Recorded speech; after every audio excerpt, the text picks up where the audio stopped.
കർത്താവ് നിങ്ങളോടുകൂടെ, അങ്ങേ ആത്മാവോടും കൂടെ. ലൂക്കായുടെ വിശുദ്ധ സുവിശേഷത്തിൽ നിന്നുള്ള വായന. കർത്താവേ, അങ്ങേക്ക് മഹത്വം. അധ്യായം 8, 16 മുതൽ 18 വരെയുള്ള തിരുവചനങ്ങൾ.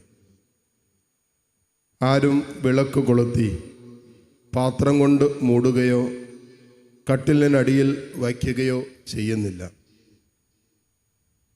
മറിച്ച് അകത്ത് പ്രവേശിക്കുന്നവർക്ക് വെളിച്ചം കാണാൻ അത് പീഠത്തിന്മേൽ വയ്ക്കുന്നു. മറഞ്ഞിരിക്കുന്നതൊന്നും വെളിപ്പെടാതിരിക്കുകയില്ല. അറിയപ്പെടാതെയും വെളിച്ചത്ത് വരാതെയും ഇരിക്കുന്ന രഹസ്യമില്ല.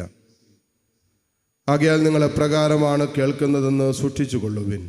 എന്തെന്നാൽ ഉള്ളവന് പിന്നെയും നൽകപ്പെടും, ഇല്ലാത്തവനിൽ നിന്ന് ഉണ്ടെന്ന് അവൻ വിചാരിക്കുന്നത് കൂടെയും എടുക്കപ്പെടും. കർത്താവിൻ്റെ സുവിശേഷം. ക്രിസ്തുവേ, അങ്ങേക്ക് സ്തുതി.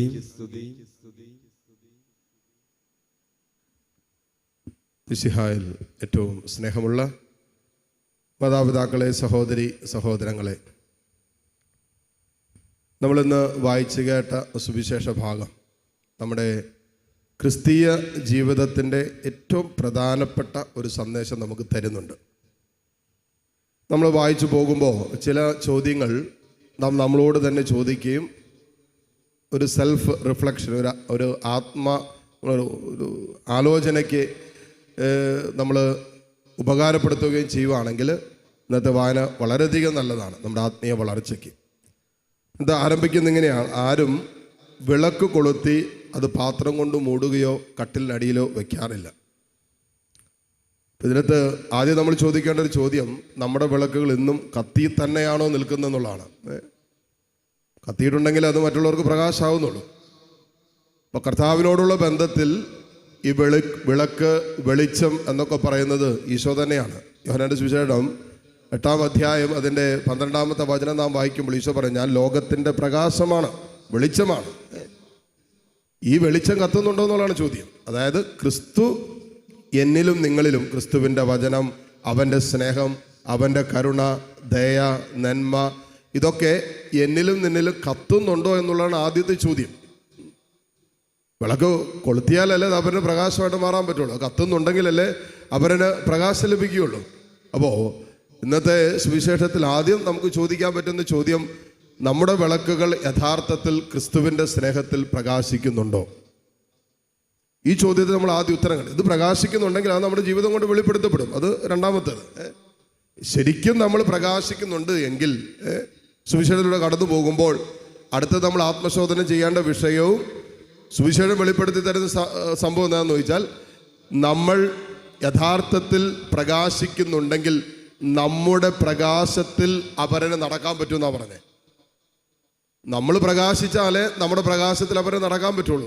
നമുക്കൊരു ദൈവസ്നേഹ അനുഭവം ഉണ്ടാകുകയും കർത്താവിൻ്റെ ആ സ്നേഹത്തിൻ്റെ അനുഭവത്തിലാണ് നമ്മൾ സഞ്ചരിക്കുന്നതെങ്കിൽ മാത്രമേ നമ്മളോട് കൂടെയായിരിക്കുന്നവർക്ക് ഈ ദൈവരാജ്യത്തിലേക്ക് പ്രവേശിക്കാൻ പറ്റുന്ന രീതിയിൽ നമ്മുടെ വെളിച്ചം പ്രകാശിക്കുകയുള്ളൂ. നമ്മളിൽ പ്രകാശിക്കേണ്ട വെളിച്ചം അത് അന്ധകാരമാണെങ്കിലോ പ്രകാശിക്കുന്നില്ലെങ്കിലോ, നമ്മൾ പ്രകാശിക്കുന്നില്ലെന്ന് മാത്രമല്ല നമ്മുടെ കൂടെ വസിക്കുന്നവർ ആർക്കും ഈ പ്രകാശത്തിലേക്ക് അല്ലെങ്കിൽ അകത്തേക്ക് പ്രവേശിക്കാൻ പറ്റില്ല. ദൈവരാജ്യത്തിലേക്ക്, സ്വർഗരാജ്യത്തിലേക്ക് പ്രവേശിക്കാൻ പറ്റാതെ പോകുന്ന പറയുന്നത്. ഇനി ഇത് രണ്ടും പറഞ്ഞിട്ട് ഇതിനകത്ത് അതിനേക്കാളും വരികൾക്കിടയിലൂടെ വായിച്ചെടുക്കേണ്ട ഏറ്റവും പ്രധാനപ്പെട്ട ഒരു കാര്യം, ഇതിൻ്റെ ഉദ്ദേശം എന്താണ്? വിളക്ക് കത്തിച്ചാൽ നമ്മൾ എന്താ യഥാർത്ഥത്തിൽ ചെയ്യുന്നത്? അത് നമ്മൾ എവിടെയെങ്കിലും കയറ്റി വയ്ക്കും. എന്തിനാണ്? എല്ലാവർക്കും പ്രകാശം കിട്ടാൻ വേണ്ടി. അത് ആ ഒരു ഉദ്ദേശമാണ്. കത്തിക്കുന്നതുകൊണ്ട് ഒരു ഉദ്ദേശമുണ്ട്. എന്താണ്? അപരന് വെളിച്ചം കിട്ടണം. ഇതാണ് നമ്മൾ വിളക്ക് കത്തിക്കുമ്പോൾ അതിൻ്റെ ഉദ്ദേശം. അല്ലെങ്കിൽ ആ പ്രകാശത്തിൽ നമുക്ക് നടക്കാൻ പറ്റണം, സഞ്ചരിക്കാൻ പറ്റണം. അങ്ങനെ നമ്മുടെ ജീവിതത്തിൽ, ഒരു ക്രിസ്തീയ ജീവിതത്തിൻ്റെ ആത്യന്തികമായ ലക്ഷ്യം പ്രകാശിക്കുന്ന വെളിച്ചം അത് അപരന് പ്രകാശമാകുന്ന രീതിയിൽ വെളിപ്പെടുത്താൻ തക്ക വിധത്തിൽ പീഠത്തിൻ്റെ മേൽ വയ്ക്കണം.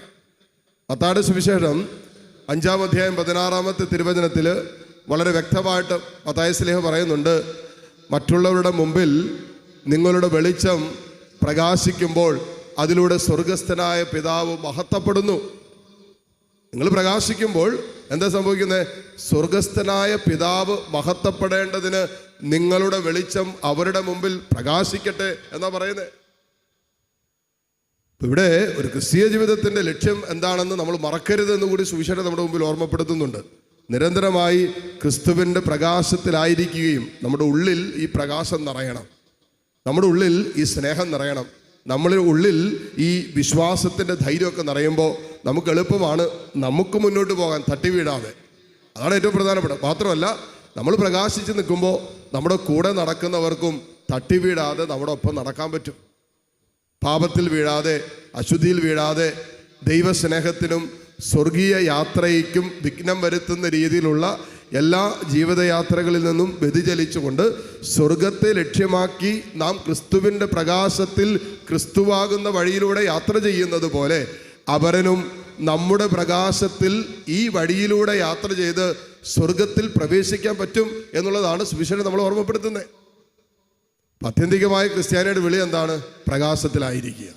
ഏത് പ്രകാശത്തിൽ? ക്രിസ്തുവിൻ്റെ പ്രകാശത്തിൽ. എന്നിട്ട് എന്ത് ചെയ്യണം? ആ പ്രകാശം മറ്റുള്ളവരുടെ മുമ്പിൽ പ്രകാശിക്കണം.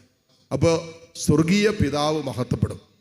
അതുകൊണ്ടാണ് ആദ്യ വായന ശ്രദ്ധിച്ചാൽ മനസ്സിലാക്കാൻ പറ്റും. ആരംഭിക്കുന്നത് ഇങ്ങനെയാണ്: നിങ്ങൾക്ക് ചെയ്യാൻ പറ്റുന്ന നന്മ അത് സ്വീകരിക്കാൻ സാധ്യതയുള്ളവർക്ക് നിങ്ങൾ നിഷേധിക്കരുത്.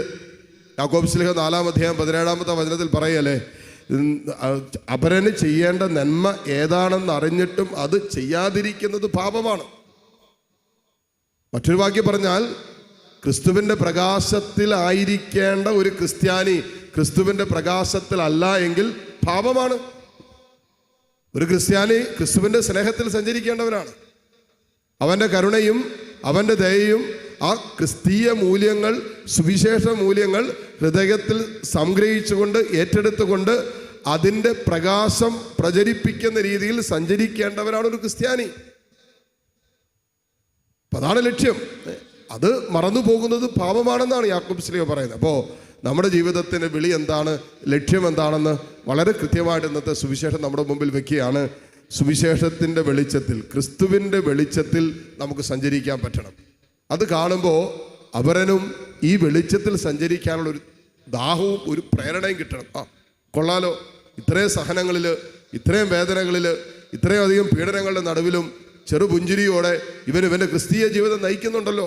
ഈശോയോടുള്ള ബന്ധത്തിൽ ഇപ്പോഴും വിശ്വാസത്തിൻ്റെ കരുത്തെടുത്ത് മുന്നോട്ട് പോകുന്നുണ്ട്. ഇത് കാണുമ്പോൾ അപരനൊരു പ്രകാശം കിട്ടും. അതവിടെ നിന്ന് കിട്ടിയ നമ്മുടെ ജീവിതം കൊണ്ട് കിട്ടിയ പ്രകാശമാണ്. നമ്മുടെ ജീവിതത്തിൽ നമ്മളെടുക്കുന്ന നിലപാടുകൾ അപരന് നൽകുന്നൊരു പ്രകാശമുണ്ട്. ഈ പ്രകാശത്തിൽ അപരനും ദൈവരാജ അനുഭവത്തിലേക്ക് പ്രവേശിക്കാൻ പറ്റുമെന്നാണ് സുവിശേഷം ഓർമ്മപ്പെടുത്തുന്നത്. അതുകൊണ്ട് നമ്മുടെ പ്രകാശം ക്രിസ്തുവാണ്. ആ ക്രിസ്തുവിൻ്റെ പ്രകാശം നമ്മളിൽ പ്രകാശിക്കാൻ തുടങ്ങുമ്പോൾ അപരനും ഈ പ്രകാശത്തിൽ നടക്കാൻ പറ്റും. അത് സ്വർഗത്തിലേക്കും നിത്യജീവനിലേക്കുള്ള പ്രകാശമാണെന്ന് മനസ്സിലാക്കിക്കൊണ്ട് അതെന്നും പ്രകാശിക്കുന്ന അല്ലെങ്കിൽ തെളിച്ചു നിർത്തുന്ന ഒരനുഭവത്തിൽ ജീവിക്കാൻ പരിശുദ്ധാത്മാവ് നമ്മെ സഹായിക്കട്ടെ. കൃപയ്ക്കായി ഈ ബലിയിലൂടെ പ്രാർത്ഥിക്കുകയും ചെയ്യാം. ആമേൻ.